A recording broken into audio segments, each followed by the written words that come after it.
we'd have the word dealing with this. Yeah, I don't see the power. Okay. It's funny. I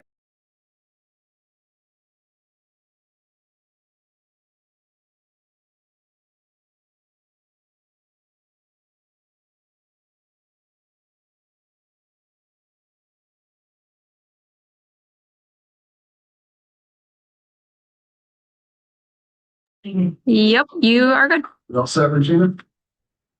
Okay, let's call the meeting of today, December 18th. The work session that we've got going on today. So, Rachel, you want to take a roll call? Mr. Barry. Oh, Here. We've just got a cold.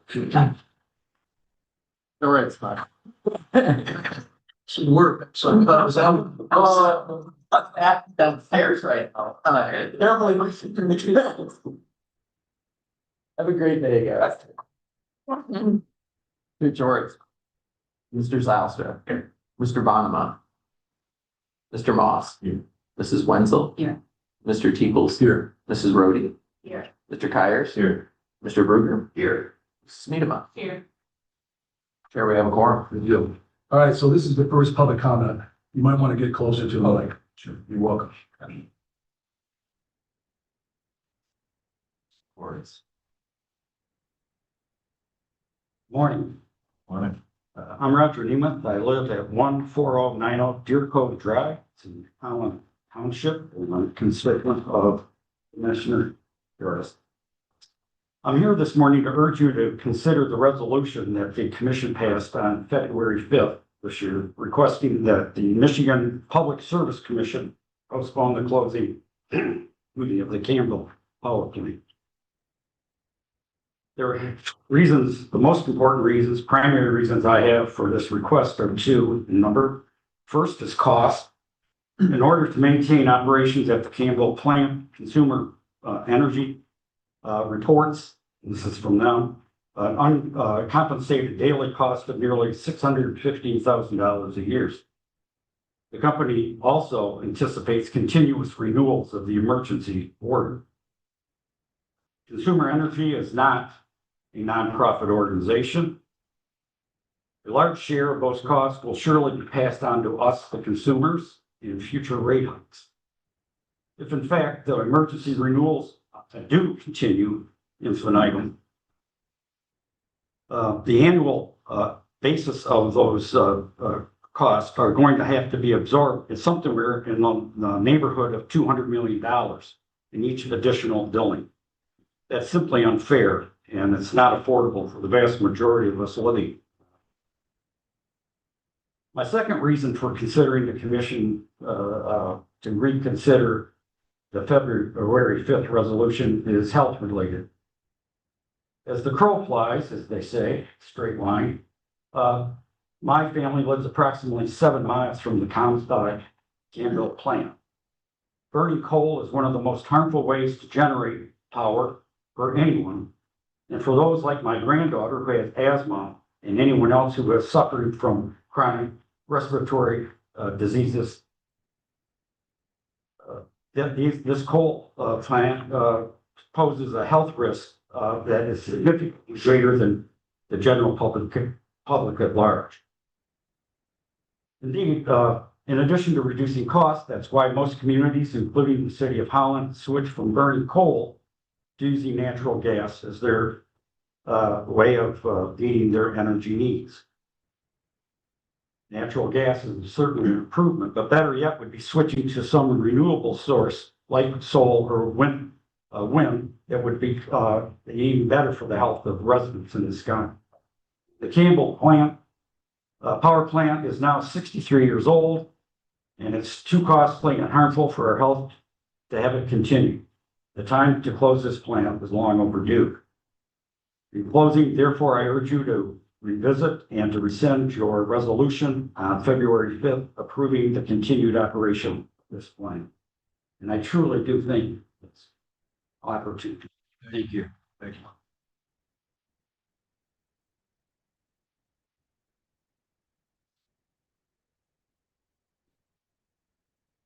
Well, thank you for this opportunity to address the commission. My name is Peter Bogart. Home for me is 235 North Lindy Street in Zeeland, which I believe is District 4 of the commission. I'd like to speak to the ill-advised emergency order, which is forcing the coal-fired J.H. Campbell power plant to remain open. But as a lead-in to what I want to say, I'm asking you to access your memory bank, your personal memory bank. My question is, can you remember the last time you dropped off Kodak Kodachrome film for development? Yeah. Can you remember how ubiquitous Kodak was? They owned the camera and picture taking market. But in 2009, they discontinued making Kodachrome film, and their presence in the market is negligible today. Most of today's young people never even heard of Kodak. Kodak didn't fail because they made bad cameras and bad film. Quality wasn't their demise. Kodak failed because they delayed their move to the newer digital technology. They were simply replaced by something better, cheaper, and faster moving. This is what brings me back to the Campbell plant. Yes, since 1882, coal has been a reliable workhorse, but coal no longer has a future. It has been overtaken by cleaner, cheaper, and more reliable sources of energy. In 2024, coal's contribution to the U.S. electric grid was about 15%, an historic low, and far less than the 50% provided just 20 years earlier. Wind, solar, and battery storage are assuming a greater proportion of U.S. electrical production. In fact, in March of 2025, this year, clean energy sources delivered 50.8% of all U.S. electricity.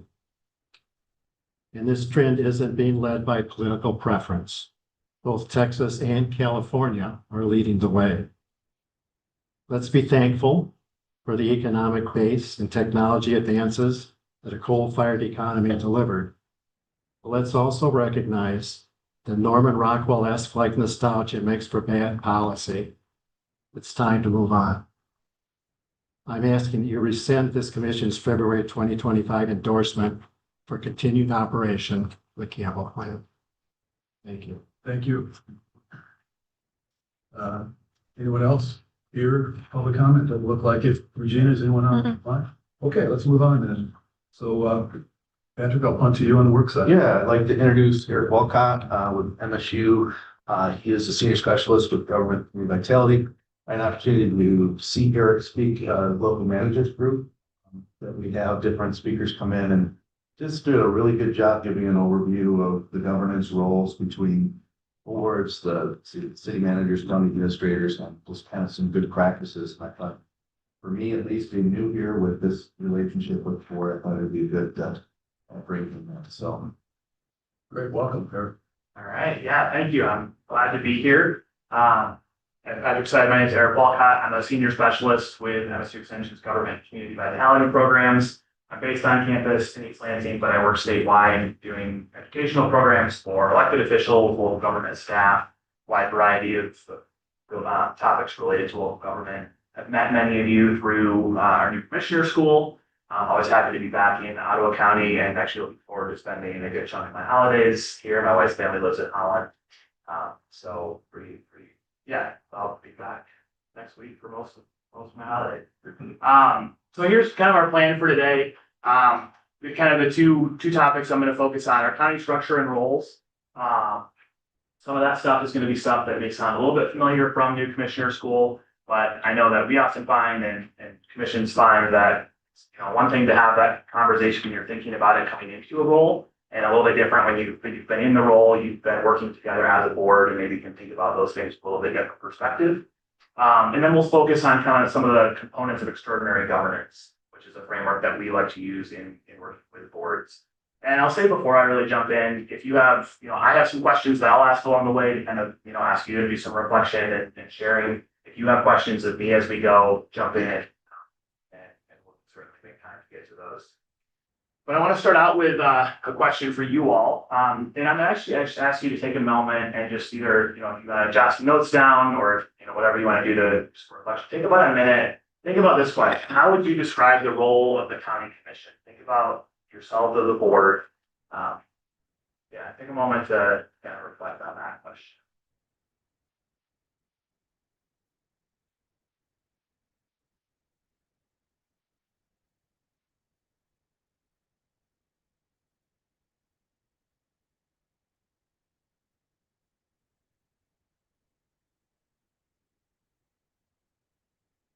Trying to fix on camera.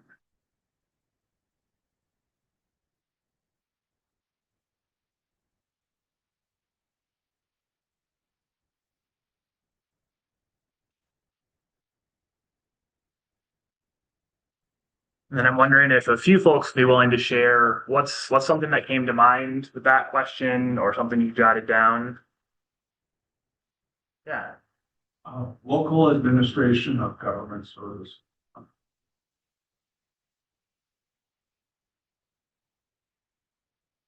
All right. Who else?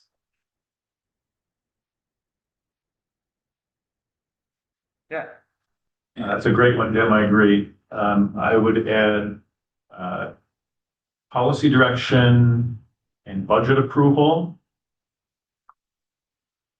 And I have one more. Yeah. The third one would be a conduit to the people who elected us. Well, you know, fulfilling our representative role.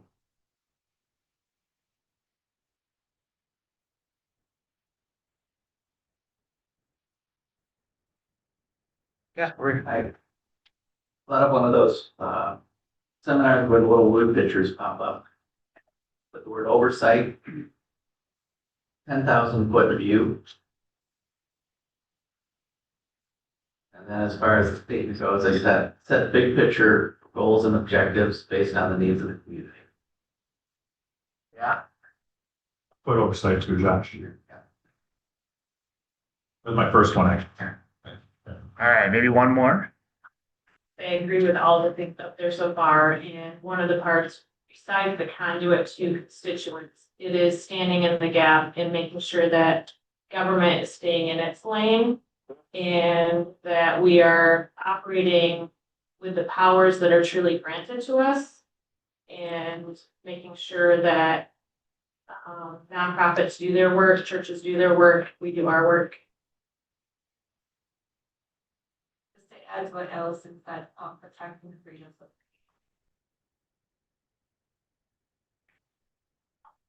All right. The next question I'm going to ask you to think about is put yourself as an individual on board. And how would you describe that role of an individual commissioner?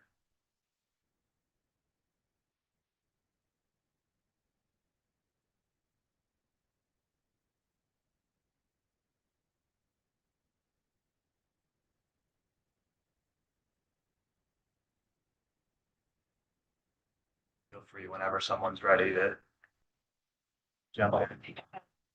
besides the things that we already mentioned, because I do think that that is, I think that there should be an arrow pointed from the board's role to the commissioner role. It is also the responsibility for us to be a liaison between us and our particular townships or municipalities. Yep. And to make sure that operations are working really well. So we're listening to some of the issues that they're having. And we are also a hub that can provide, we're hearing a lot of different things. So I think we're able to, sorry, I'm giving you a lot of words. That's all right. That's all right. More like a hub and not telling municipalities what to do, but to allow for more opportunities to work together. Yep.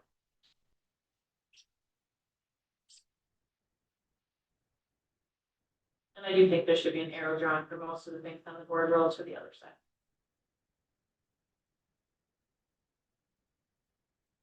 Who else?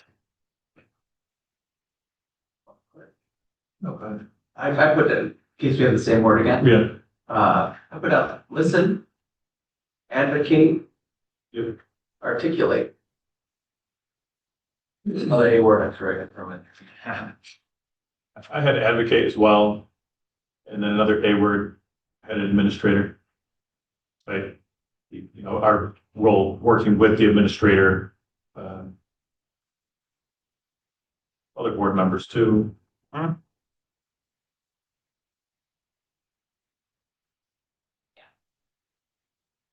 agree with Allison that there's a lot of cross, like, staying within the lane, those kind of things that, what's we're gonna do. Administrator, I call administrator oversight. So we understand where that is, but otherwise, yeah, there's a lot of. Our role should be handing over the football to give to Patrick to have him go to work on behalf of the 11 of us elected.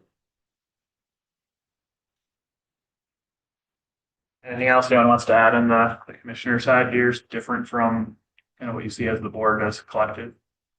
This is kind of similar, but maybe just said it a different way is, what was. Yeah. For advocate that.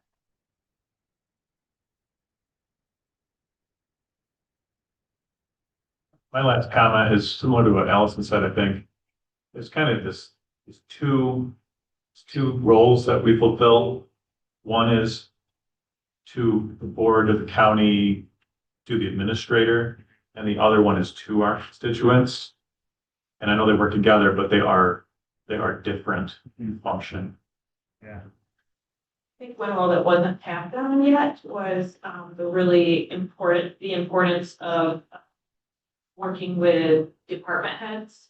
So that is an important one that, yes, I say employees, but really some of our role is working with department heads and then they're working with their staff.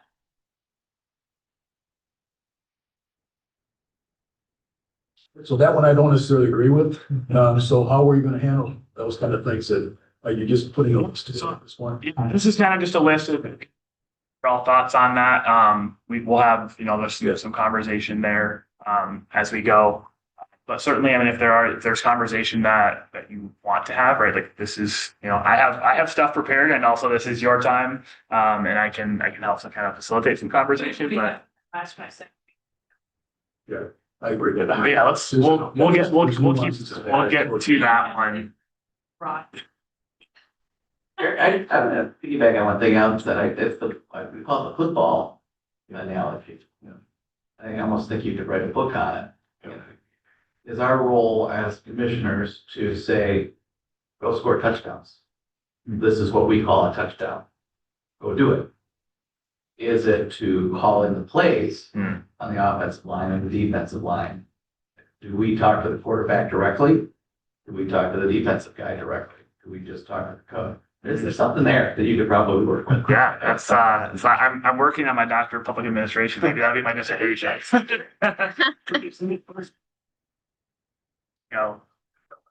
I was writing some notes down. I got to that point. Passed the football to Patrick to. I didn't understand. Where were you coming from on to do what else? When you The said football? that? Yeah, on football. So for example, like if we fleshed out some of the things that we put as the board role, like policy direction. So if we're setting different policies, then Patrick's here on the day in and day out, and he's gonna be working with department heads to make sure that those policies are actually being implemented. That's just one example. Oversimplified, maybe, we want all the walls painted blue. Patrick. Go. I'd say what color? Blue.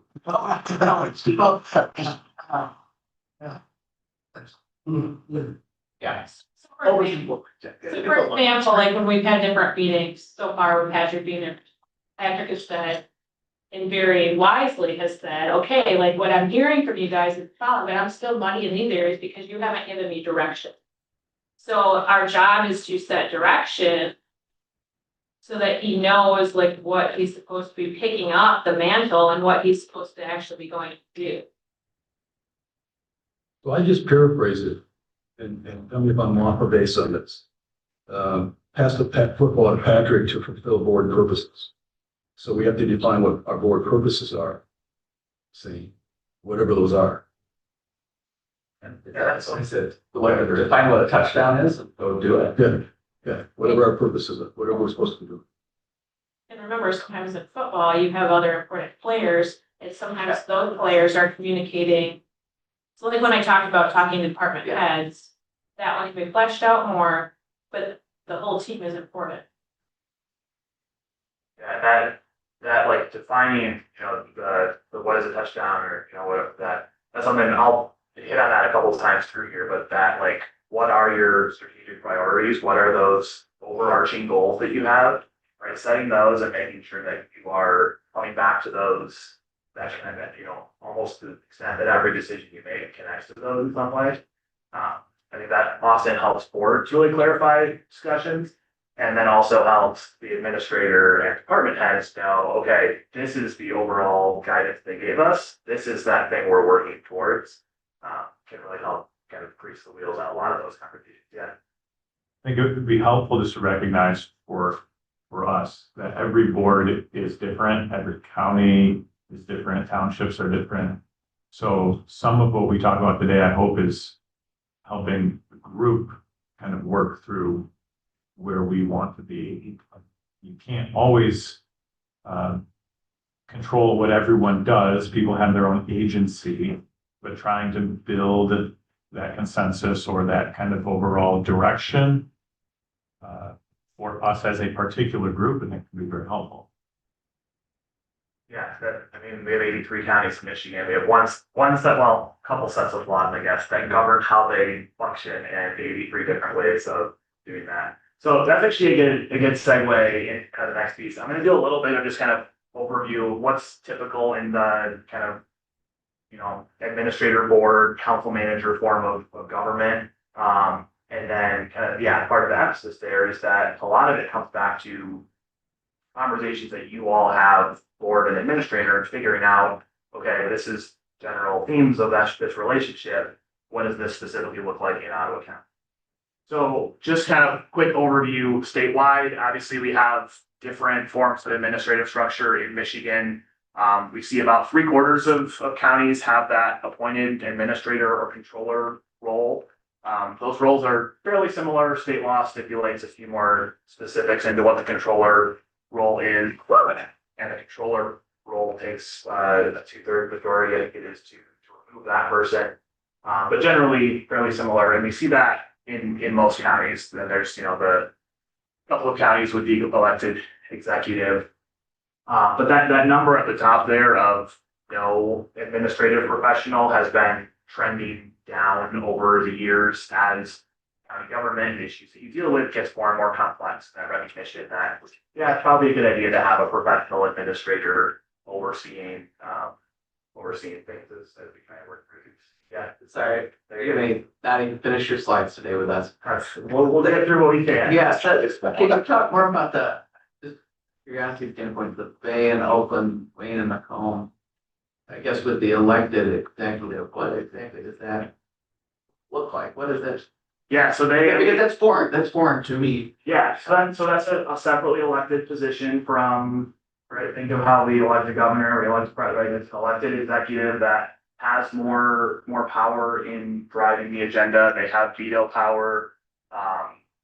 And different, there are only those 4 counties that use it. I've heard of a couple counties over the years that have kind of bounced around the idea, but not actually ever gone in that direction. And actually to that here, you can see it's not a very common form. So the only ones that tend to have the elected executive with no appointed administrator are these 4 states here. So this is a little bit outdated, but from the National Association of Counties, the dark blue is appointed administrator, no elected executive. So you can see, nationally, that's maybe East Coast and then out west, and then some of that Midwest is where that's predominant form. There's that kind of chunk in the plains and a little bit out west where there's, most common is to not have anyone. But yeah, that form that you are working with is the most common. And at the city level also, more than half of US cities with over 10,000 people have council manager form of government. Over 60% of cities with over 100,000 people. So just again, that kind of reiterates, as local governments become more complex, we move more and more towards having professionals administering that under the direction of the board. So this image here, I don't know, some of the text may be a little small to read, but the piece in the middle is kind of the important piece. This is a famous diagram from public administration scholar James Spara, really getting at the complexity and the relationship between a board and administrator. And as you look across the different levels here, this is what we typically see in this form, where the board, may be informed by recommendations from the administrator or manager, is setting the mission, setting those overall goals, setting policy, and then the administrator working with staff and department heads is the one implementing policy, carrying out the day-to-day administration and management with that oversight provided by the board, right? There's roles for each of you in all of these dimensions, but at that policy implementation, administration, and management, it's really that oversight role of making sure that as a board, you're setting those big picture goals, and then you're getting those regular reports, progress updates, communication with the administrator, and often department heads, either through the administrator or, in sites like this, to provide that oversight, advise on, we'd like to make these changes kind of thing. But that's just kind of a pretty typical depiction of what that looks like. So speaking with the board, we'll start with kind of board function a little bit here and then quick into some of the administrator piece. But our three key functions, most of these came up in some way in what you listed there. But setting policy, right? The budget being probably the most important policy document that you pass each year because that sets the direction, right? You're giving resources to what you say are priorities. That's also capital improvement, deciding what services you're going to provide, personnel, those kinds of things. Legislative oversight, so that's monitoring that progress toward goals. Right? You've said something is important. You've said that you want, a program or a service to be provided. Getting those regular updates and reports. Part of that's making sure that you all understand county operations and policies, be able to make informed decisions on those things, right? The more that we know about something, the better we can advise at a high level without having to get into the nitty-gritty of everything. And that's where it's really working with the administrator, the department head, if that's the kind of the structure of it, but making sure that you're providing an appropriate level of accountability without getting to the point of kind of going around them or micromanaging. And then constituent services, that came up a few times in the roles there, but that's helping residents navigate county services, checking in on problems. It's the acting as a liaison between your constituents and maybe a department that they may need to go to for a service, right? You're not solving the problem for them. You're helping connect them with the department or directing them toward the right resource to solve the problem. And that's where Can we touch on that a little bit more, constituent services? Yeah. Because, I heard a bunch of them, they talk about, my district, but we also function as a whole board. Yeah. How do you function as certain needs in your district compared to the service of the board that don't line up? So it's a little bit different conversation, whether you're talking about in a policy discussion in terms of what direction should the county go, what funding should we provide to certain programs, compared to here, I'm talking more like, you've got a resident in your district who, hey, I need to get this form filed or something and I don't know where to go, right? You're the person they might go to. And that's going to be more your district's focus. When it's that, the budget and the policy, that's one of the challenges, right? Is being able to represent the perspectives and the needs of your district, and also being able to recognize as part of the working together to kind of have those common goals and your priorities. What's something that's going to be good for the county as a whole? Recognizing, maybe in a certain case, your district doesn't directly benefit from something, but something that's good for the county as a whole almost always is going to benefit your district in some way. And that's a tough balance, right? I'm often glad that I don't have to sit in your seat and make that decision of, right, I think this is really important for my district, but maybe it's not, that's not the view of the board as a whole. And how do I balance advocating for my district, and then also supporting the decision of the board. Because as an individual, right, state law, and I'll touch on this, getting to that later, but state law gives each of you individually almost no power. Right, there's like one, emergency management board chair has the power to declare emergency. Did you guys know that at 3 o'clock in the morning, I was told to keep my cell phone on this winter because I didn't have to make the final call? Yeah. How crazy, oh, really, how crazy is that? Then they apply. So that's figuring out that balance of advocating for what's important in my district and being willing to say, okay, if this is what the board thinks is best for the county as a whole, how do I still be supportive of that? Yeah. But I have an example, and maybe you could just provide feedback. And it's also relevant because it's related to water. So in my district, and in a couple of the districts, we do have issues with water. One of them is the infrastructure. It's lacking. So in my district, I would personally advocate that the county, or somehow look at what can we do to help with those infrastructure needs. While at the same time, I'm also not expecting the county to go spend $20 million on infrastructure, but it's a need specifically for my district. If I did feel like the county needs to spend $20 million and take it out of the insurance authority or something, we got all this extra money. Well, I know that not everybody's going to agree. Probably no one will agree. But it's is that an example of, like I have a district level priority and need for infrastructure, but it comes back to the board for setting priorities and. Yeah, that could be an example of that. And I would say in that, particular example, that's where something like a capital assets, a capital improvements program, right? You're going to have those types of things ideally in there. And then, whoever's deciding on what, each year goes in that, there's clear objective metrics for deciding, okay, this year, this is how much we have available for capital improvement, infrastructure, whatever it looks like, whether it's directly doing the work or, someone talked about connecting with the other local units, right? How do we collaborate on something that could be attractive for funding from the state or federal government? Yeah, because it's the ones, I think, handle it. And I think that's where you tie it back to a goal. Like let's say we had a goal that was preserving quality of life. That is a specific need in your area, but it achieves that goal.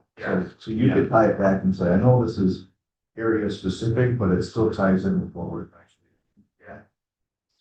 It would tie to housing, it would tie to all of that. Yeah, but one of the things that I've been conscious of, so I'm City of Grand Haven, Spring Lake, Bill Pierce, wells aren't thing.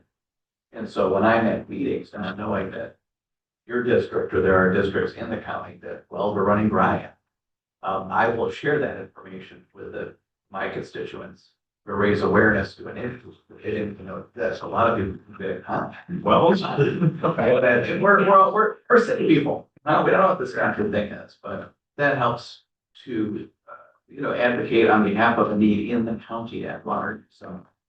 And that's where I think if you think about, setting those big picture strategic goals, getting that input from across the county and also sharing, okay, this goal might not be particularly relevant in my district, but here's why it's important for our county. And really encouraging, something we talk about a lot, that idea of thinking yourselves as a whole county and encouraging the townships to think of themselves as part of the community, because what benefits, one part really does strengthen. Let's continue on here. I'm just gonna really quickly go through this part. You probably all know this, but right, counties were created by state government. Anything you do really is directly or authorized by the Constitution or law. There's not that inherent police power that other local units have. Limited ordinance authority, right? It has to be related to county affairs, not interfere in township, city, or village affairs, consistent with state law as well. And then this I touched on earlier, but that no authority to act as an individual, right? Your power comes as a group of commissioners, as the body, and that's where state law refers. Almost any time that state law gives authority, it refers to the body in terms of the board of commissioners rather than individuals. Local role, this is again, some of the stuff that's already come up a little bit, but right, it's really important deciding what are the programs and services that you're gonna provide, right? State gives a lot of authority to, and leeway to decide that. There's obviously a lot of mandated services and probably increasing number of mandates over time. And so balancing, okay, what are those mandated services we have to provide? What level of those mandated services do our constituents need and want, right? Because there's kind of that basic minimum that state, that law requires you to apply. But maybe your constituents want more than that. Maybe they want greater level of service. And then those other services that you might provide because they're really important in your county. And then this also came up, but kind of that role with municipalities and townships, right? Serving as that convener of, hey, this is a really important conversation for our county to be thinking about. How can we come together and collaborate? If there's those shared goals that you've set, there's an opportunity to link your strategic goals with specific goals that some of the local units have. That can be a really powerful tool in driving that collaboration. If you have that, you have that view countywide that, a township official or a city official might not have, be really focused on what's going on in their piece of the county. This is just kind of a quick, so obviously policy, right? These are the laws, regulations, the decisions that you all make, right? Related to resource allocation, personnel policies, whereas governance is that practice of governing. I think that's the thing that, most of our time today I'm kind of focusing on is what are the processes and practices that how you make policy decisions, how you address issues that come up that need to be dealt with, right? So the decisions that we make shape programs and services, how we go about making those decisions, how those get implemented, right? That's when we think about governance, what we want to be thinking about. And we'll kind of, as we go, continue to have some conversation about what do we mean by that? How do we really be effective in that? Just a really brief, policymaking process, just to kind of make one key point. And I know this is pretty simplified, but I also know in my own work, even when I get really busy and into flow of things, it can be easy to forget things that seem fairly basic, or otherwise obvious steps. So assuming that there's an issue that the county has a role to play, there's money in the budget to deal with, how do you go about that, deciding what to do? That first piece is defining those measurable goals and outcomes. And I think that's often the key role for the board, right? We decide that we want to do something, we decide we want to allocate money for it. Now let's set those objectives. What are those goals? And then the policy implementation by the staff, right? That's where the administrator comes in, working with the department heads, working with the staff to, okay, this is the directive that the board gave us. What's our plan now to actually achieve those goals? That obviously we hope leads to positive impact for local communities. And that's kind of that broad overview of policymaking process. Again, that third piece, that policy implementation by staff, that's where, there's some role for oversight there. Part of the conversation, I think that's important for a board and administrator to have are, how often do we want updates on, if we've set a goal or if we've set, we've allocated resources for something specific, what's the frequency of updates? What's the level of detail in those updates? Understanding and on the same page in terms of those communications expectations is a really, really important part of what any effective team, right? How many of you are in business, right? Or in organizations, in your day jobs, professional lives, that's just as important as it is here at county government. Eric, why do you have that last point on that graph? The tangible impacts for local communities. Why wouldn't that be up, say, in the first box? Or when you're defining goals and measurables, why wouldn't you? So this is here as the outcome, right? So you've defined your goals, you've drafted a policy, staff implements, and as a result of that, there's impact. Yeah. And really, often we depict this as a cycle, right? Because probably after this, there's some evaluation. And then you're back to, okay, are we adjusting our goals, or are we just gonna, is this working? If it works, then great. If there's things we want to tweak, then we adjust those goals. And then, staff makes those adjustments. So, but yeah, that's that outcome piece. What's different in our community because of this? So these are just a set of questions. Actually, these also come from the National Association of Counties. So how will this policy address our unique needs and challenges? And this is also, I think, a messaging piece, right? You might have an answer to this countywide, and then you also might individually have answers for this to the constituents in your district or local units in your district. And so thinking about how do I connect this back to this is good for our county, we've decided this as a board, this is also how it can benefit our county. What are potential unintended consequences? It's really easy to think, hey, this is a great idea and it's probably going to do some good. But what might be some of the unintended consequences, things we can't predict that are going to have an impact in our community? What steps can we take to ensure transparency and accountability in implementation? And I think even in, before implementation in that decision-making process is a really important piece. What existing resources or partnerships can be leveraged? Someone earlier mentioned nonprofits, churches, community organizations, right? Thinking about that collaborator role the county plays. Not everything is a problem that the county itself is solving directly. Sometimes it's allocating resources to these organizations that are, in touch in the communities. Sometimes it's saying this is a county priority. How can we bring a group of organizations together that do this work? So what are those resources and partnerships that can be leveraged? And then how will it support access to resources, right? Thinking about where services are based, how people in different parts of the county are accessing those. Just kind of some basic policy questions that are helpful to be thinking. So that's all a lot of things, and a lot of big challenges. So these are just a set of skills that we often find. This comes from both our experience working with counties across the state, research as well, but skills that are important for county commissioners for effective governance. So obviously that leadership by example piece, setting the tone for people who work for the county, also setting the tone for your constituents, being that visionary kind of forward-thinking communicator, motivating and inspiring confidence. And a lot of that comes back to confidence in county government, right? If they see good decision-making process, they're more likely to have confidence in the outcomes of that process. Demonstrating ethical behavior, I'll touch on that a little bit later on. Being kind of consistent in respect and fairness for others, and then accountable and responsible for decisions, both individually and then also as a collective body of the board. A couple of more here, being able to delegate duties as appropriate, right? That's a really important piece because almost all of what you do is delegating. Once that budget is set and those priorities are set, you are delegating that authority and hiring an administrator to work with staff to administer programs.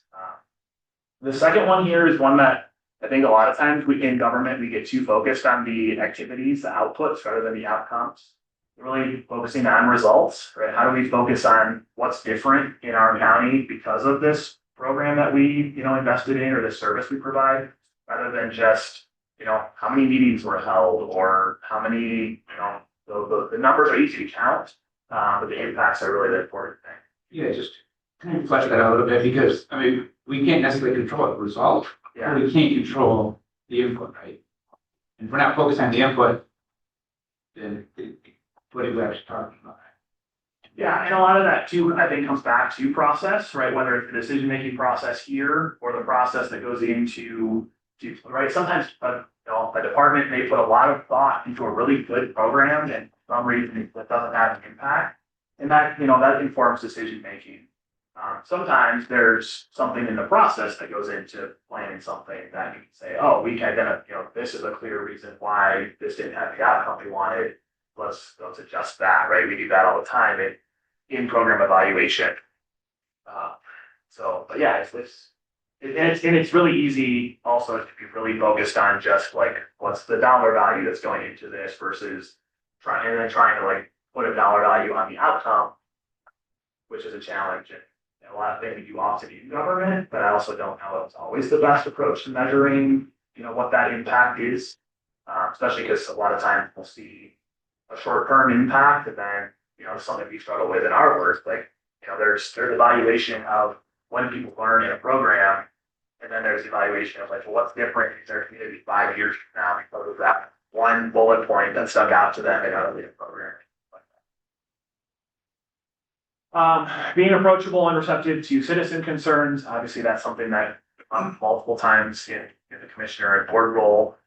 So I think it's something you all are attentive to listening to understand, right? And that's both here, within your board. That's if you're talking with the administrator, with staff, but also with people in your county, really understanding their perspective, what leads to different decisions being made, actively engaging in conversations that way. Anything else that stands out to you as an important skill of a county commissioner dealing with obviously the complex and many challenges that you deal with? Yeah, I'm just a challenge always.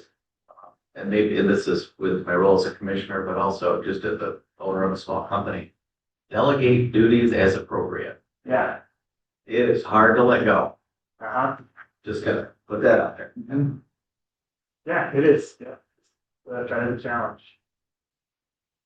I think finding common ground with something in that maybe 5 people came with what they thought something was going to look like, and in the end being okay to like allow some of those things on your own to go off. Like, we're gonna still go for the main thing. But if everyone's able to be okay with not getting certain things, depending on what it is, but Yeah. looking at the overall goal versus forest for the weeds, I guess. Yeah, and that can be a challenge too. In if you have a goal, a lot of times as human beings, we have a goal, a priority. We also have a clear idea in our head of how best to get to that. And being open to, okay, if we can agree on what an overall goal is, that's where obviously the experience and expertise that you all bring in your role is really important. Also, the biggest part I would argue of one of the biggest parts of the job is making sure that you have experienced competent staff who are implementing those things. So being willing to trust both the administrator, but then also the department heads and the staff, all the way down, throughout the county to bring their expertise, the knowledge that they bring to the role to, maybe they're going to approach a problem in a different way than you imagined, working toward a goal that you've set, kind of trusting, hey, this is the thing they do every day. So they probably have a pretty valuable perspective on how that should be accomplished. And I put out just one more thing, I don't know, just for food for thought, but I think spending more time on the things that actually matter. I think that's something that's often missing from my perspective is instead of just dotting the i's and crossing your t's, so to speak, actually spending time in meaningful conversations as a board, committing time to certain topics to understand one another a little bit better and to see if you actually do have common ground for something and it's just a matter of how you're going to get there. So I think that's just one food for thought. And that's where those big picture strategic goals and priorities can be helpful in connecting those conversations back to here's something all together that we've said is really important to us. How do we work towards that? So let's flip to another question. How would you describe the role of county administration? And think more broadly than just, Patrick, the administrator, but administrator, department heads, those who are in charge of carrying out the directives, the program services that you set. How would you describe that role?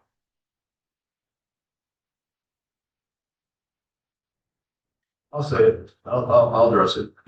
I don't think that we, as a board, should be dealing directly with our department heads or anyone else. I mean, even this week, wanted to ask Stephanie to do some menial task for me because I've had a printer problem at home. I didn't feel like I could just go to her and ask her without talking to Patrick. And that's just how I handled my entire career, dealing with municipalities. I think we deal with him. And of course, he said, of course, right? But I didn't think I could ask any department head or any staff member to do what I wanted wasn't up to me to do that. I had to, so I think the role is, as a board, we deal with him. That's how I look at that. The first thing I wrote down was conduit to the board. Yeah, and I'll say that's a fairly common way of operating in county, city, township, when there's a manager, administrator there, where everything goes through, or includes the administrator. You know, there's some variation, but where there is variation, it's really clear on this is how we're going to do these conversations. This is what communication needs to look like. And so, yes, I would say that is probably the most common approach. And that's an important conversation to have, to be clear on, what is the expectation? What's the kind of process you do it all for?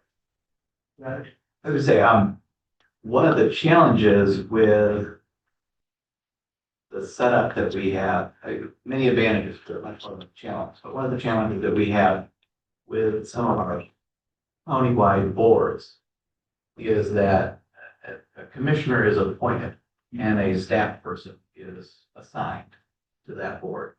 And I can speak from my experience with Becky on the Brownfield and Economic Development Committee. And she and I, we've worked together. I've been on that committee for almost 6 years now. Finally done. Jim, it's all yours. Most of us. But the role changed.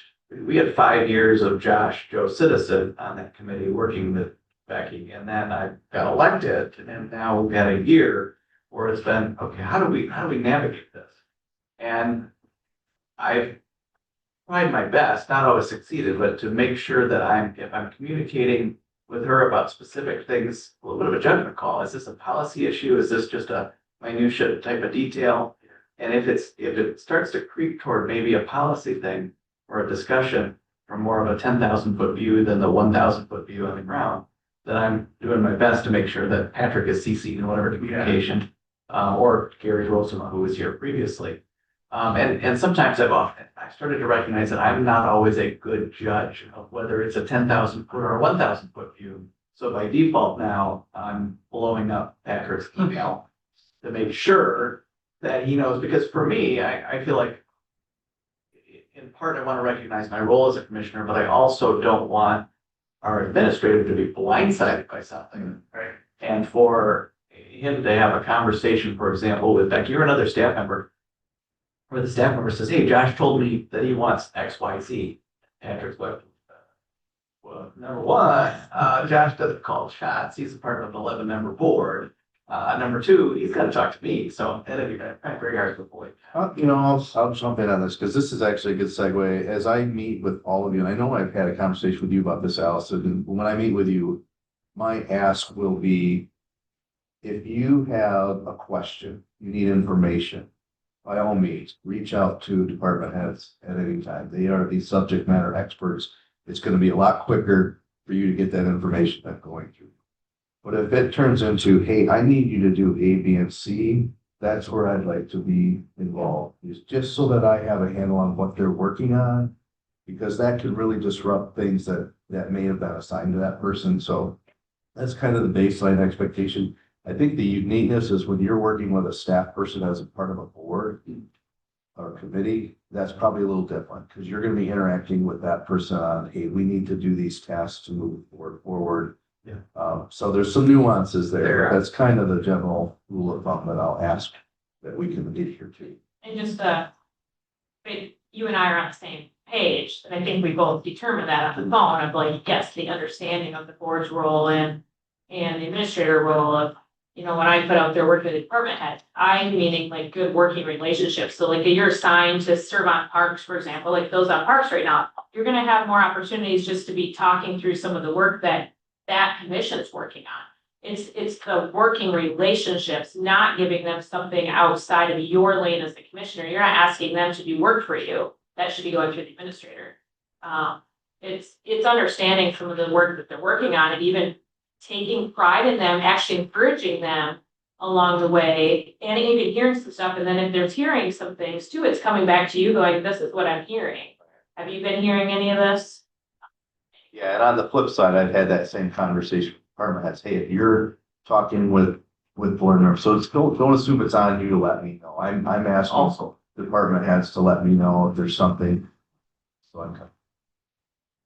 I do think there is an interesting nuance between hired department heads and elected department heads like Justin or Eric. And I think that's like it's a little bit different because they don't necessarily answer to you in it. So the administrative minutiae, yes, There's a clear line there, absolutely. So like I know Eric gets, I think all of us gets coffee Yes. fairly On a regular regularly. basis. I would too, but I'm not sure that it would be as exciting as Eric's comments. Happy to do. Elections, I love elections. But I think that's a good point. you bring up, Eric takes us out to coffee, it's breakfast, Justin. It's a really good point. Bring it up in front of his. Yeah. Right now.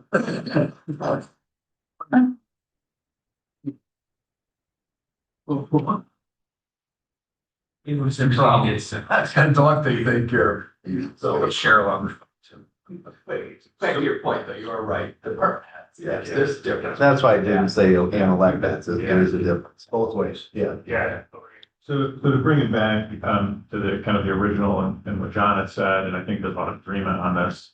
So I think it's good to also voice that agreement. There is a nuance to like working on a committee, like on materials management, Paul's in there. This hasn't happened, but if he says, yeah, we did a study on X, Y, Z, and you guys need to see it, I'll feel fine asking him, yeah, will you please email that to me? I'm not gonna ask him, well, we go update that study. Okay, so to whoever said the point about doing work for someone, whether it's Stephanie or anybody, I want to be in relationship. I think we all should be in relationship with whoever we're working with, especially staff that we're working with them on a committee are very helpful. Yeah, for sure. So next couple slides actually come from a survey I did that probably some of you responded to actually in 2024. This was statewide, sent out to all county commissioners and county administrators. And a couple of the questions focused on kind of that board administrator relationship. So this question was basically, what do you view as the primary role of the administrative officer, right? Whether it's administrator or executive or coordinator, whatever the title was. And they could only pick one. You can see here in the green is what county commissioners responded, and then the orange standard color is county administrators. Obviously that manage operations, being the highest percentage on both of them, implementing policy, being the second highest, although a little bit more frequent for administrators. The other category over here was one where there's, picked other, you're asked to, say something about that. Almost all of those were something along the lines of all of the above. So that's kind of just another little piece there, but that, just kind of a sense of how people statewide kind of view what those roles are. Is it, if I'm following, county administrators were asked what their role is, and it's manage operations, administrators were asked, Yeah, and it's manage operations. And that's the highest one, yeah, and that's a friction point. Because both people think their job is to get no, operations. the question was about what the administrator's job is. Okay, but the. Right. I was thinking the same thing. Question to everybody was, I guess- what is the no, it's not primary allowed. role? You did too. Okay. I should update the slide. And we should, now, if you read the top of the The slide. top is important. The top is very important. Yeah, so the question was, what's the primary role of the administrators? And both commissioners and administrators answered that. I haven't even been finishing my notes from the last Okay, time. so the green, how the how they answered it. Right, we're in the So. So generally. Okay, that is. Now my brain's interpreting it way different. There you go. So here's one more. This was these are different questions, but how often should the administrator, and then all these different tasks? And so the green dot is the commissioner responses on average. The orange dot is the administrator responses on average. If that text is too small, provide information to support decision-making, provide progress reports, ensure responsive service provision, recommend policy, identify community needs, use discretion in administration, promote team building and public engagement on policy issues. Anything jump out as interesting or surprising? So on here, recommend policy, or administrators said they should do that Mhm. more often, but in the last slide, if you go back. Yeah, so I wouldn't compare these to each other because this was more just this. They could pick, like, you could pick all of these. You could say they should, it was a 0 to 10 for each of these questions. You could say they should always do all of these things. Can you go back to last slide? Yeah. So this one, because I want to touch on this, I think this is an important discussion on provide recommendations. Yeah, A lot less administrators think that that's their primary goal. yeah, And I think that's a really good discussion, how we view Patrick and how Patrick views himself in being, not necessarily a decision maker, but saying, this is what I think we should do. yeah, Right, because there's a hands-off approach to that, say, you guys decide, I'm agnostic, Yeah, yeah. I'm just, the hired gun. And then there's this, Yeah. recommend policies saying, well, this is what I think. yeah. So I'd love to hear Patrick's perspective on this. My guess is that most of the people who said provide recommendations, maybe this was here where it's like provide information to support decision making could also be that. So like recommend policy might be, here's an issue you're not talking about that I think you should be talking about. Provide information to support decision making might be, here's an issue you all are talking about, here are some ways that issue can be addressed. But I think But that's really important Yeah, nuance, because when we're talking about ag preservation, there's, hey, here's all the information you need about ag preservation, and then, hey, here's the potential policy solution. This is what I think we should do. And So if you go back, if my math is right, those add up to 100. yeah, So this is the frequency, or this is what is the primary role? So provide recommendations is part of that role, but it's not what you're spending most of your time on. That's how I read that. Yeah. Okay, but I guess I want to know what your philosophy would be on providing recommendations. I think it's critical. I do see that as my role, but in terms of time spent, Sure, which is how I read that, totally agree. it's managing operations. I just think it's interesting that the county commissioners, or almost double of the administrators, view that as the primary role. I mean, it's only 50%. this one, yeah. Yeah, I was just, Yeah. that Yeah. dichotomy is Yeah, interesting. The data seems to imply that we want recommendations. Is that Right. Yeah. twice as much Yeah. as they want, as you want to give recommendations? right, there. Get it. Agreed. It's in that recommendation that it's- it all, It's critical expectation of my role, but it's not what I'm doing. as a percent of your time. Yeah. Yeah. This was the one that was a little bit interesting to me, the using discretion in administration, that commissioners were more likely to say that administrators should do that more often. And actually, there's a balance there, right? You want Patrick to use his expertise and his experience and best judgment within the bounds of, that overall direction in the big picture. But that was just an interesting one to see. Probably Commissioners varies Commissioners greatly hire. from community I'm to sure it community, does, yeah. depending on trust and. Is there a way that we do this? You want. Do this This survey, survey? just Yeah, the I right can of send us, it. right? I can send it. Yeah. Result, that was that. Yeah, Patrick, I can send you the link to it. I mean, Let's keep that next week, we just have more, but I'm happy to send, I can kind of remake the survey. And I can send it to you and I can share You asked about big picture, so far as I Yeah. thought, the commonality is that, for me, the commissioners, with the two exceptions, were higher scoring than the administrators. Yeah. And I don't know what exactly that's indicative of, whether our expectations are higher of the administrator than they are of themselves, or what that, but I think it's fascinating. I think you could attribute it to administrators being appropriately careful. That could be as well. I think that's part of Discretion. Yeah, be discretion.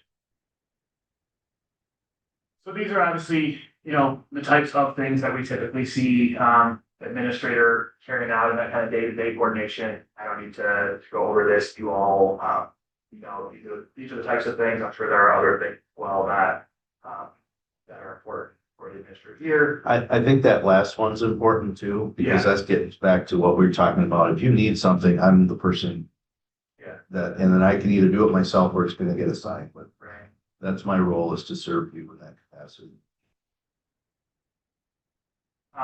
And then obviously skills that we often see in the administrator role, financial management, right, that analytical thinking and strategic planning, negotiator, financial and human resources issues, conflict resolution, right, both among, staff departments potentially, but also, to some extent, with you all, probably working with the board chair on that.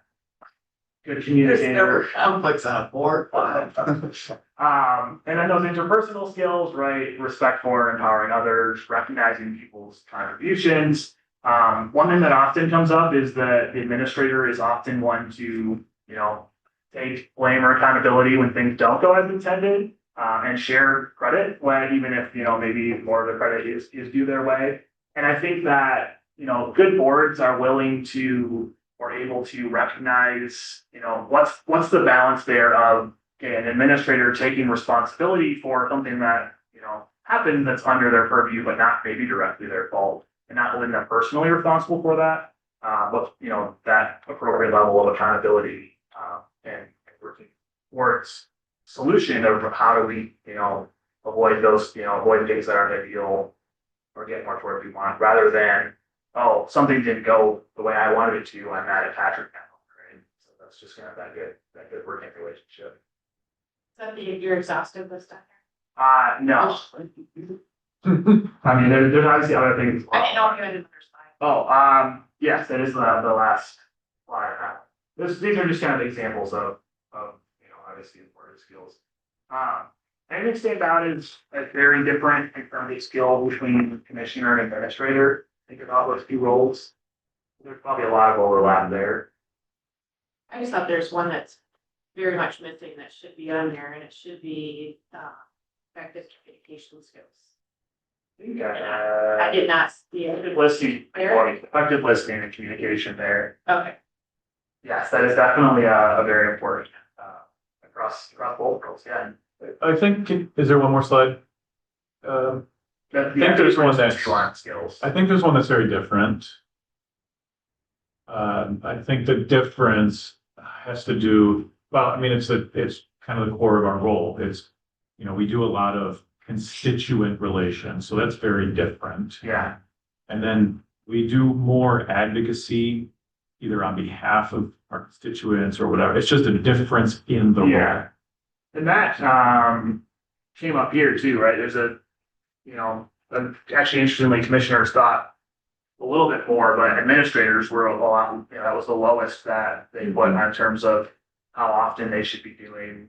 And it was among the lowest that commissioners said as well. Yeah. Yeah. What I'm clear about fleshing out like the roles, so like obviously we engage with our constituents and with our local municipalities.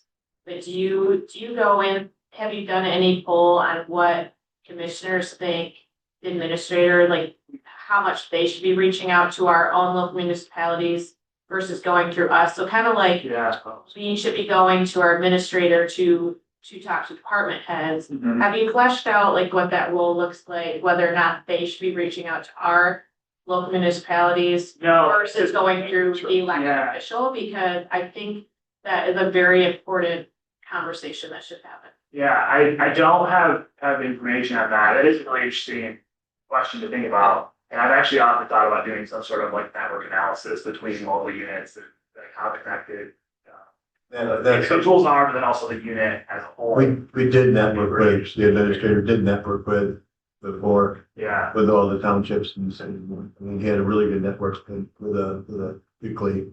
Yeah. You know, It's important. I think there could be some differences of thoughts about best practice. So like, for example, if you had something you wanted to reach out to Dennis Luce, the city manager of Coopersville, depending on what it is, would you copy me into an email, or would it be simply you were just talking to him? And the reason for, I think it's a really important conversation because if we are copied in and we are part of that conversation, the better we are able to actually be an ally and a resource. And there may be some things that get missed if we're not having those conversations. So anyway, it's just a piece that I wanted to bring up. It's a good point. You know, I think from my perspective, I want commissioners and local units and administrator to be kind of like a circle. And I don't want to know everything that's going on, but I want to know either the important things or the things that are important to me, so that I can be an advocate or so that I can help on something. So that is a really interesting point. And that's, to that, the work that you all can do building connections, getting to know each other, and also, Patrick, getting to know all of you, to know, for you, so, what's going to be something that, okay, this is important to share if you have a conversation with someone in the district, knowing what those specific issues that you all think are important. But it changes too. Yeah. It doesn't maybe change frequently, but it definitely changes as time goes on. Yeah. So that open communication between the board and administrator, and making sure that those priorities are understood, and having that conversation, I think, is a helpful thing. Let's continue on. Some of this stuff, because we've been having good conversation, we'll have already touched on, which will be great when I can go through it a little bit more quickly. But we're going to talk about the components of extraordinary governance. This is a framework that we use working with local government boards, nonprofit boards, based on different governance models, and also just our experience working with boards across the state. It's kind of a combination of functions, principles, methods of operation that we've seen be really successful for boards. So there's 10 components. They focus kind of on these three areas. So a focus on mission and resources, empowering people, and building trust and excellence. And so I'll talk about those as I go through.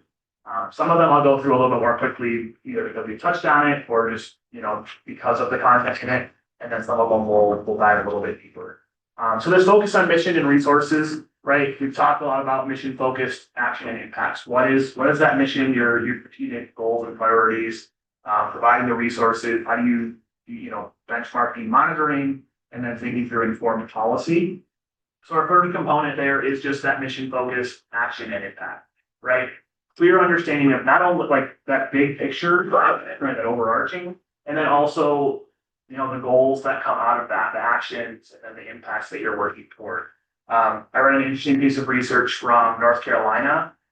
They did a survey of staff in local government. 80% of employees who said they clearly understood the mission and priorities of their local unit said they'd be happy to spend the rest of their career with that local unit. Staff that didn't understand it were much more likely to say, I'm probably looking for another job pretty soon. So that's just to say, like, the more that you all can be clear in what those big picture priorities are, and then how those impact the work that people are doing, that's a really important piece of really being focused on those mission and priorities. These questions you'll see as I go through here, there's board reflection questions on the side there. I'm not going to stop and go through those today. If there's one that really jumps out to you, feel free to raise your hand and say, hey, can we talk about that for a moment? But I'll send these slides to Patrick. And these are questions we often encourage boards, like, hey, if there's an issue or something here that you think is an important conversation to do together, there's some questions that kind of guides the conversation around. Yeah, I can stop taking pictures of these lights. You can Just gonna take on this. Let's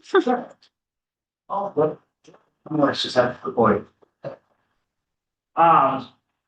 So the second component is resources to accomplish the mission, right? So once you've set those priorities, making sure that you're providing the appropriate level of resources to accomplish those priorities.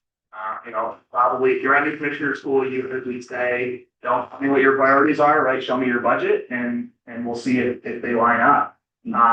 So if you think something's really important, right, make sure that that's reflected in the resources you put into that. Whether that's, funding allocated or other resources that, an effort, but kind of that oversight for revenue that's coming in, expenditure, protecting those assets. How are you making sure the resources that you're providing are in line with what you truly have said? This is really important in our benchmarking and monitoring, right? It's really easy to say that something is a priority, but how do we know if we're accomplishing it? And this is, we talked a little bit about this earlier with kind of the inputs, outputs, outcomes. It's really easy to measure, the number of programs that were held, the number of meetings that were held, the number of permits that are approved in, in different areas. But that doesn't really indicate is our mission, is our goal being achieved, right? Are we closer to where we want to be? So thinking about how you get to those outcomes, and that often is a really good time to, get feedback from the people who are going to be implementing the program, from the staff in terms of, what does an outcome look like? What does success look like? You all can determine that.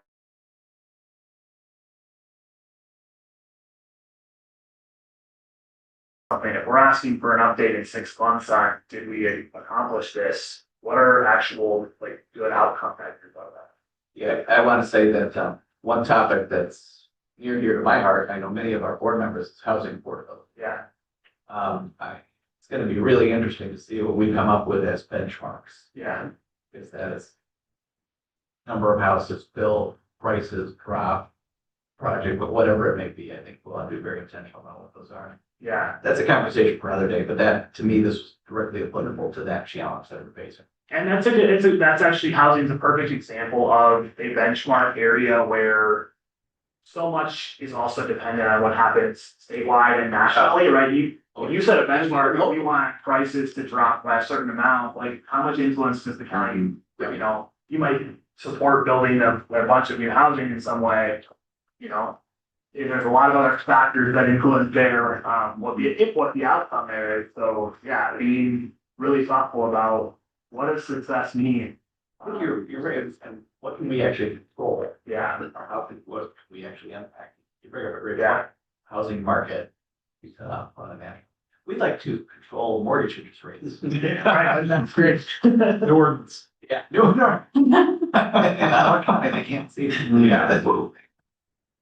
I heard a presentation recently, and they were talking about a state bank, but there was related to that, there was in other countries, there's a lot more regional or local banks that are more government institution type things that a lot of times are more used for infrastructure, stuff like that.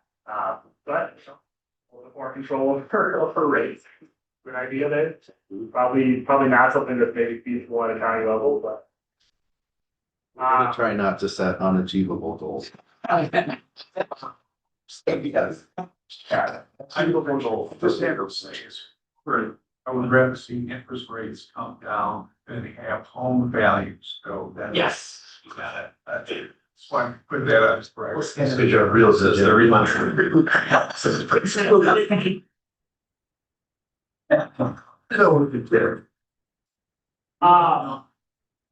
And so that resources to accomplish the mission, right, and that monitoring, it all is in service of, you want everything moving in the same direction, right? You want your decision making, the things that you put resources in to align with the mission, contribute to your mission, like this, and not that complicated. We want those efforts to come together, and hopefully that's where they build on each other. So our fourth component is informed policy guiding our actions, right? So being thoughtful, that means, research, evaluation of alternatives, clear understanding of what the disadvantages are. I think that's, back to that conversation on leaning on the administrator and staff as experts in the different areas that you deal with to say, hey, here's an issue we're dealing with. What are the best practices? What are some recommendations? Many of you are familiar with Dr. John Carver and the policy governance model. One of the things that he talks about is this playground fence idea. And in the same story, as he tells it, right, kids playing on a playground with no fence tend to stay towards the center because they feel safer there. When a fence goes up, you feel more free to, kind of roam and explore. And I think actually I do see that in different organizations that probably applicable here, where when there's clear boundaries, right, you don't want them so narrow that there's no freedom to, use some of that professional discretion. But when there is that clear boundary, it does allow more room and freedom for creativity or trying new things, being a little bit more innovative, and can often lead to better results. So just here's a question to think about, and we can chat about for a couple minutes. What's something that you all do, or do you think you could do as a board to make sure that you're aligning kind of discussion, deliberation with those strategic goal priorities? There's something you're currently doing that you think works well in that area? Patrick's new, so meeting with Patrick. Worth the progress. Work in progress? Yeah. There's something you think you all could do that would help with that? Show up to a meeting. Yeah, so show up, We meeting gotta yourself. show up. Yeah. We don't have any strategic goals. Okay. Yeah. So that's a pretty big one right there. Planning piece, yeah. Yeah. I think leading into the strategic planning that we have planned for March. Besides our one-on-one conversation with Patrick, I do think there could be some potential value in having a couple very short discussions related to moving towards that day. I could be wrong, but that day and a half is gonna go by very quickly. And how are we gonna use that day and a half to our advantage, the time that we have? And how are we gonna focus our time? And I understand that a half day is gonna be devoted potentially a couple hours to potentially getting there. But I think we should be starting to whet our appetite for that before we get to that time. Have that in our one-on-ones plan. Great. So we're on the same page. I think that's good for us to know before we meet with you, because some of us are different learners. So like for me, I'm more of a reflective. And so I have to have time to saturate in it and to be thinking through some of that. So like us to know how you're planning on using that time, it will only benefit all of us. So if you have an idea like, well, this is how I plan on spending the hour, I think we should all know that we can come equipped to make the best, to give the best opportunity. Sure. For our one-on-ones? Yes, Okay. because if you have thoughts like, hey, I want to talk through like, what are some of your goals or whatnot? Tell us that. Okay. So that we understand the purpose of when we're meeting with you, so that we can actually come prepared for that conversation. Josh is George's my first one today, so you are not gonna have that one, but I'll try to set our. And that might just be me, like, that's just me, that I like to have time to process. I'm a verbal processor. I do, Yeah. I'm chuckling by this because it's perfect. We're all different. When I worked with Habitat for Humanity early out of college, each individual in our had a different preferred communication method. One of them was 3M yellow sticky notes that they would leave on desks. Another one was the Nextel, another one was an email, that was verbal conversation. I had to learn how to adapt to everybody else's. So Patrick, I'm sorry to get into that guy. Sounds like marriage to me. So, sorry, on that one. Is this, when you say, on the board to discuss the strategic goal, are these? I'm thinking that conversations and things that I'm doing in my community, when I'm bringing up wells drying up, is a part of this, because I believe that water resources are gonna be a part of our strategic planning. So I'm trying to lay the groundwork so that there's awareness of the community, that there's going to be a bigger push, a bigger need. Is this, or you're talking more among the member? I kind of was intending like here, I think it applies elsewhere, right? It is really, across your role as a commissioner. So it is, how do you keep your conversations here, directed in that alignment? But also, yeah, like when you're working with other local units, with residents, you continue to kind of go back to each of those priorities that we're working. Yeah. There was some effort this year to fiscal services to identify mandated spending, unmandated spending. And obviously we have to fill out the pages with mandated stuff. But then we get into, I guess, what you could describe as discretionary expense to understand how big is the field of what's mandated and what's discretionary, and how does that align with strategic planning process. And so when that should be the guidepost going into a budget process. That should be the guidepost for what is brands. Is that a lane we want to go down? But that line up with what so that is county board. So yeah, it's just understanding what we're working with, I guess. Yeah, it's an important information to have in those conversations. One thing that Jordan, you mentioned earlier about having like a survey, ask if we would get that, that could even be potentially something that after utilize you, we could have different surveys that we're taking, we're bringing into you for part of our one-on-one meetings and having a conversation about. There could be some things to like jumpstart some of that, just a thought, like. So you're saying you're the email and stick note person? Yeah, they're perfect. All right. I think we will kind of do that. We do our year-end evaluation of the administrator. We compose that all together and give that to the board. And you know, Patrick, that's kind of where we are right there then. In my opinion. Yeah. So I do want to continue this on. So our fifth component here is that constructive partnership between board, management, and staff. I think we talked about this kind of quite a bit today, but that, right, like once you hire the administrator, giving them those bounds within which to work and to do the day-to-day, to carry out the responsibility. And we've talked about, and I've heard you all, that importance of, you know, leading as a body, right? And that if you're giving direction to Patrick or anyone when it comes from the board, right? Rather than having 11 different bosses, right? The board is one boss. Obviously, that doesn't mean that you're not all communicating, but when it is, you know, here's marching orders that's coming from. These are just a few practices that we've seen in our work across counties that kind of help support building that constructive partnership. We've heard a lot about the importance of communicating early and often, right? Bringing things up in advance. You know, if you've got a question that you want to answer at the next meeting, ask it in advance so that I have an answer rather than bringing it up in the meeting as a surprise. Getting to know, we talked a little bit about this, each other, board members, administrator, being open and addressing concerns, building those boundaries and defining goals. I think we've covered that pretty well today. These are some kind of common problems that we tend to see where issues come up in that get in the way of effective governance.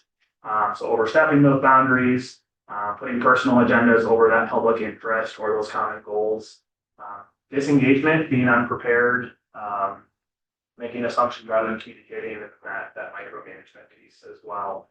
Skipping through these a little bit quickly just because we have kind of touched on it already today. This comes from another resource by Carl New, who is a public administration, local government expert, 10 habits of highly effective governing bodies. These are just 5 that I picked out that seem pretty relevant to the conversations we've been having today.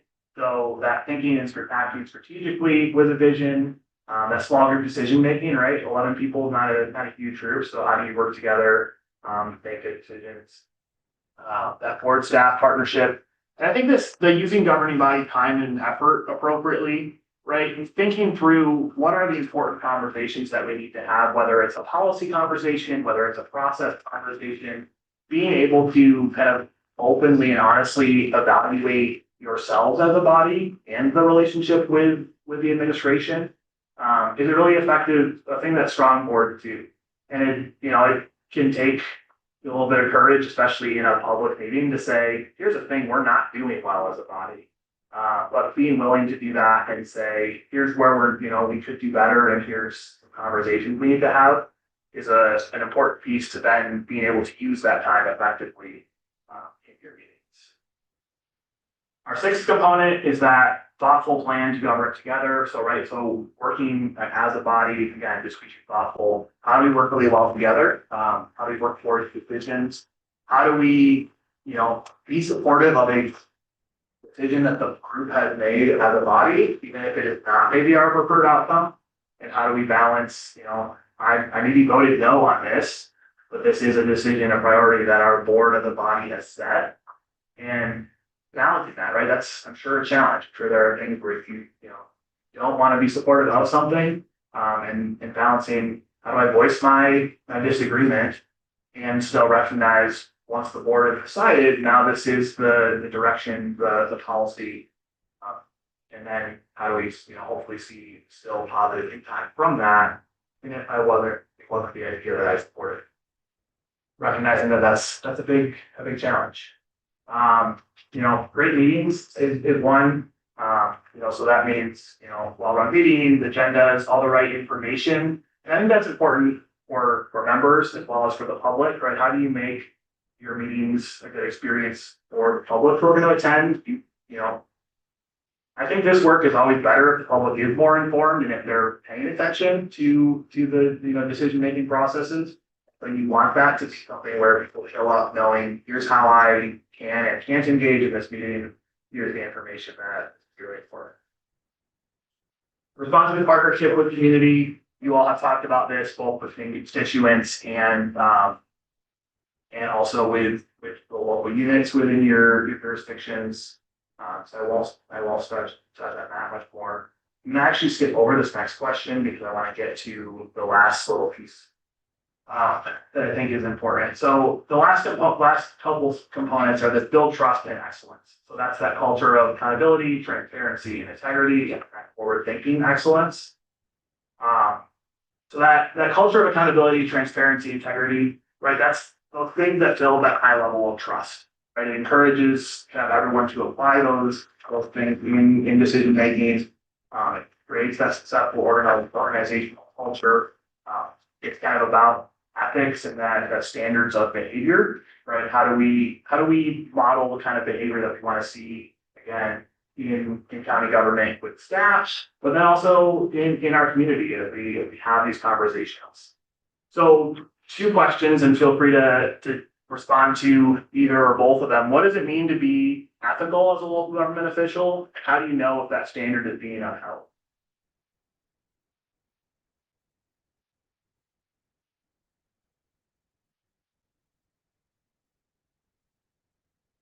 To add that honesty, that probably be the first part. I was going to say the most basic level is honesty and integrity. Yeah.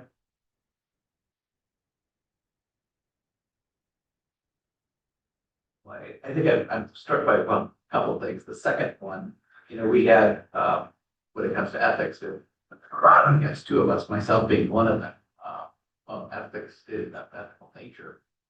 And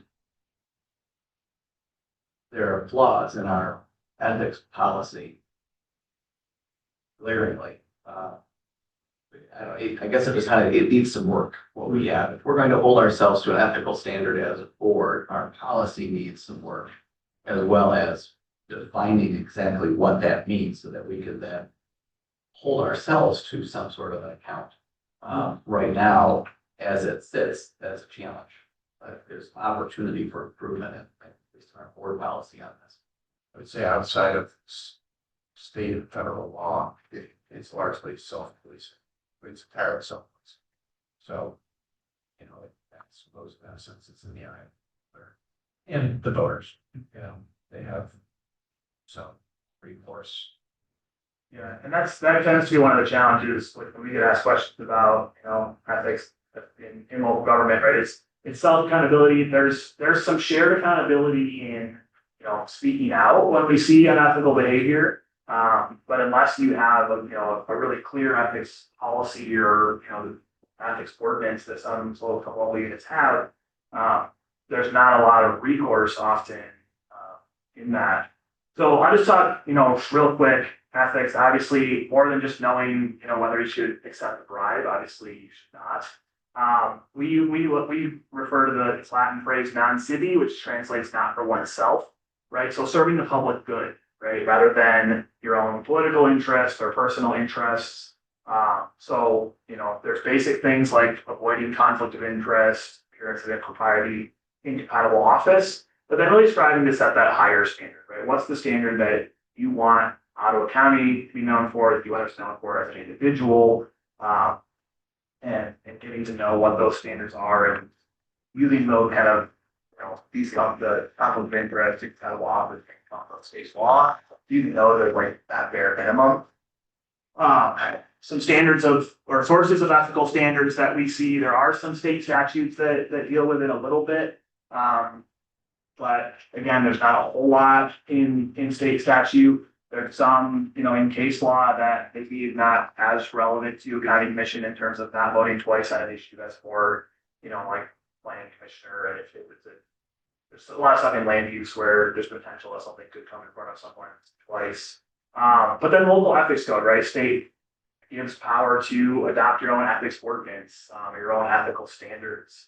And we do see that with local units, whether it's a policy in your bylaws, there are counties and local units that have an ethics ordinance that spells things out really specifically. Purpose of those, you all touched on some of that with, trust and integrity, governance. The ethics principles that we often see in those types of policies, they come back to upholding the public interest over your personal political gain, upholding laws, transparency, accountability, code of conduct stuff that we often, maybe in bylaws or other documents, perfecting that professionalism, collaborating towards shared goals, honoring board decisions. And I think what it often comes back to is, when you sit in that seat as a commissioner, public doesn't often see you as an individual. They see you as you are government. So, right, thinking about that's how they see you. So what do you want to represent when you're sitting in that seat and they're looking at you and, if they run into, chairperson in the grocery store, you are out of town right there in that moment. You're representing all of that. So that's, I think, a pretty important piece of the ethics standards of conduct.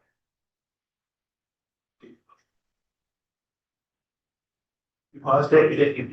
You're good. So our last component then is the culture of forward thinking excellence.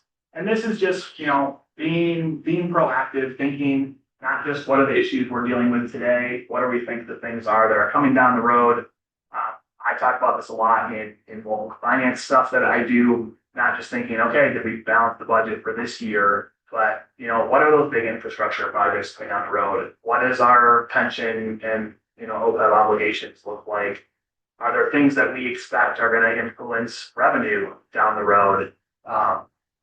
Really being thoughtful of that and balancing that decision making.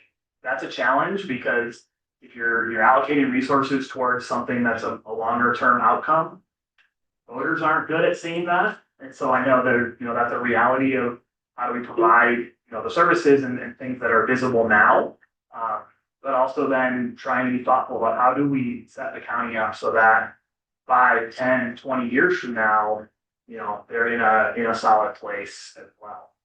So being willing to really think about the long term and address things that is really important. So this just kind of summarizes those components of extraordinary governance, effective boards, really clear on goal and boundaries. And that's from the board to administration to staff. Everyone knows what is their role and connected with mission and resources. This goes back to that staff understanding the mission, but the more people can see how the work they do moves towards priorities that you all have set. There's tons of research that shows people find so much more value in their work if they can clearly see that. And so the better that you all can articulate what those goals are, that's going to also make your staff experience, the experience of your staff in the county better. So working collaboratively with administration and staff, and then striving for transparency, of course, is really important. So I'd like to kind of close with maybe a minute or two to think about this question. What's an action that you can take as a commissioner to strengthen the effectiveness of your board? So whether you want to jot this down or just kind of reflect on that for a moment. An action that you can take as a commissioner to strengthen the effectiveness of your board.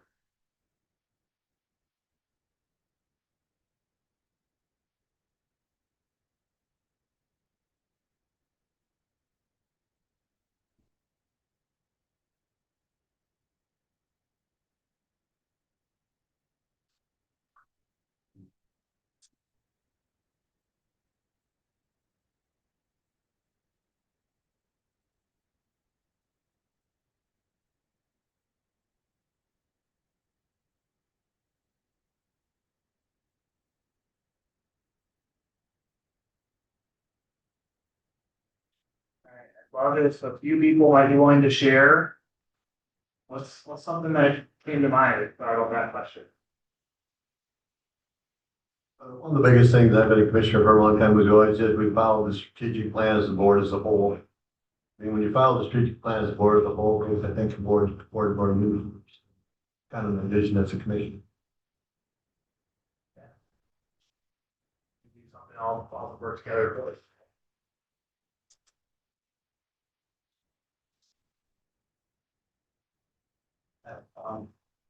Just have to go back to the beginning of the meeting, realistic here. I think that among our board, there are members of us who have certain styles of delivery or ways of diving into information that at times for me makes it go, really go again. But I need to not do that. I need to continue to actively listen to try to hear. My name is Josh, and I'm a recovering commissioner.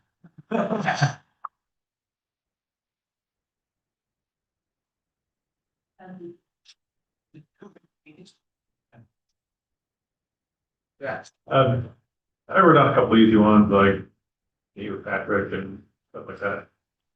Another thing that I could do or anyone else could do is focus on ideas for that last bullet. So how can we proactively or pragmatically for our residents promote transparency of information? We already do. There's a lot of transparency of information on county website, microsites, and things like that. But how can we raise the bar? Going back to what Jim said is, I think, relevant, right? Mandated versus not mandated spending, measurable goals. What do we measure? You know, is that phrase? You measure what matters. If you measure what matters, that's great. Then if you don't display it well.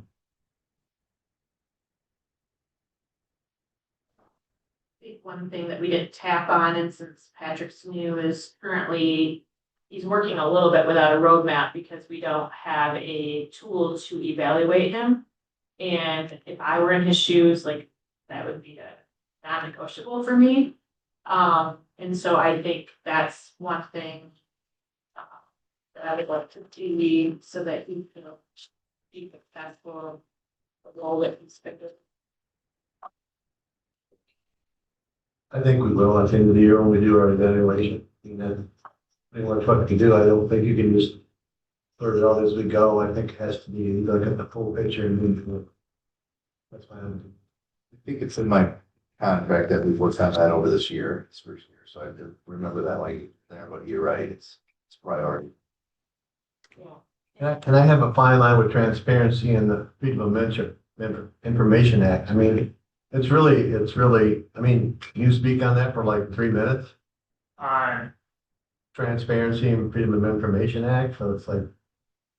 Yeah, I mean, the goal is always transparency and I mean, as it relates to FOIA, you know, the residents and I mean, anyone has a right to request anything that's considered public information, which is almost all information, unless the act says this is exempt. It's something that can be requested. That I think the challenge often with transparency is you put all the information you can put out there. Most people who are yelling about transparency or who are, you know, concerned about that still might not find it, right? If that's, I mean, it's how you put it out there.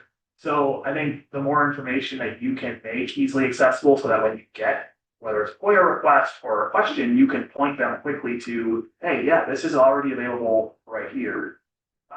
That's the thing I see. I mean, in Lansing, Bingham County, you know, people show up to public comment talking about some topic and they're like, you didn't tell us this. Like, well, it is all there. And we know that people are incredibly busy with a million things going on in life and maybe don't have the time to go find that information. So that's the short answer. I find it's mostly there, they just don't look for it. that's often the case, but yeah, I mean, FOIA is, it leans towards everything is public information unless it specifically says it's not. And so having that, strong, clear process for when a FOIA request is made, can only help make everyone's job easier.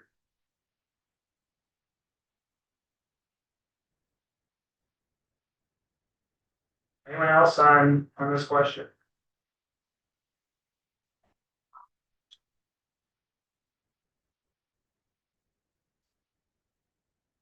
All right, well, that's really what I have for today. We've got a few minutes if there are other questions, but I really appreciate the opportunity to come and speak. The QR code here will take you to just a quick feedback survey that informs our work and helps us know kind of what's effective and where we can do better. But yeah, are there any other questions, anything that I didn't touch on that you really wanted to talk about, or something that you want to go back to from presentation? Eric, how does one become a senior specialist? So By talent. yeah, so that's our like promotion structure. So when you enter an extension, you go, annual reviews, but then at 3 years and 6 years, you kind of have like a bigger portfolio you submit, and that basically decides, if you're going to continue on or not. And then anytime after that, you can apply for senior status. I describe it as going through the tenure process without being tenure again. Rigorous. And so you submit that, you do a presentation, you got a review committee, and then at the end, you get a congratulations, you are now a senior, whatever you do for. Do you have regional, work sessions that MSU puts out, or is that? We do a lot of state programs, and then stuff like this by request. So we haven't put them out yet, but that'll be announced early in January. Governing Essentials is one of our webinar series that we run statewide. It gets a lot of participation from local units. The Fiscally Ready Communities program is one we do with Department of Treasury. That is a bunch of different webinars aimed at kind of anyone in local government on various topics in fiscal sustainability. So budget process, capital asset management, internal controls, fees and fines, grant readiness. We do a lot of that. We're working on scheduling for 2026, kind of with Michigan Association of Counties, kind of a like midterm program like new commissioner school, just because of the 4-year terms now. Normally this would be another year of new commissioner school.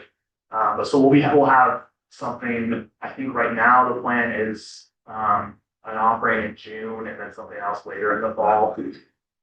So a lot of our kind of regional or statewide programs are virtual.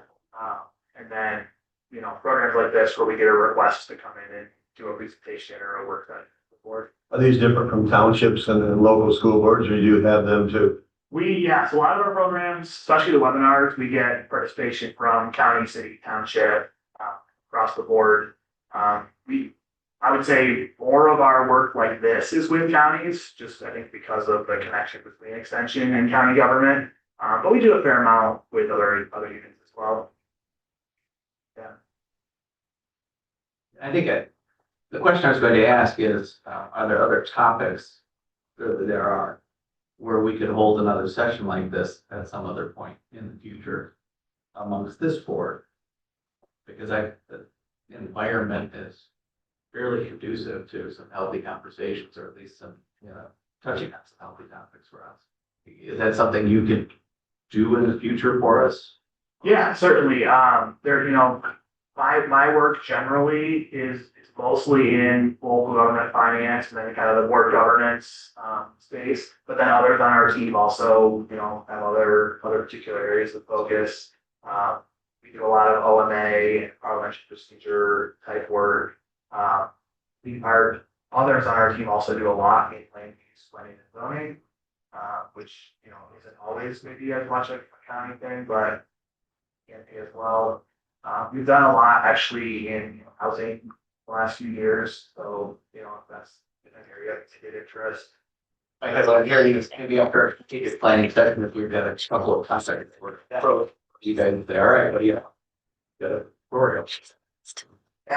And then also, again, these guys, that I should bring up, so in one of the benefits for me being on campus, the suite that I'm in, we have the MSU Extension Center for Local Government Finance and Policy, which is a little bit more research focused. But the new director there, Erica Rosebrook, she was formerly a deputy administrator here when Al, when they were scared. Probably the only one that knows her. And what? She's the new director of that center and doing some good work. We have, our Institute for Public Utilities is right in that office. We developed a part of extension, Center for Economic Analysis, which is a lot of work regionally, vocational economic stuff. So a lot of resources on campus that we're connected to. So Eric, thank you, for being here. I think all of us benefited. And Patrick, thanks for lining us up. This was helpful to all of us. I think the resources that you offer would be good for us to know, like a table of contents. Yeah. So we can kind of be working with Patrick about what's next steps for us. Okay. And you come back or have somebody come back from MSU. Yeah. But, that was great. Thank you. And I'll just also thank you for coming in. Hopefully you all found it helpful. I think what's important for me is that, this is one-on-one stuff that if we are on the same page with these concepts, we're gonna do great. Because every organization I've been involved with, this is kind of how it works. And what's important, I think really important to me is that we build trust with one another, that we're gonna, let's stay in equal pace.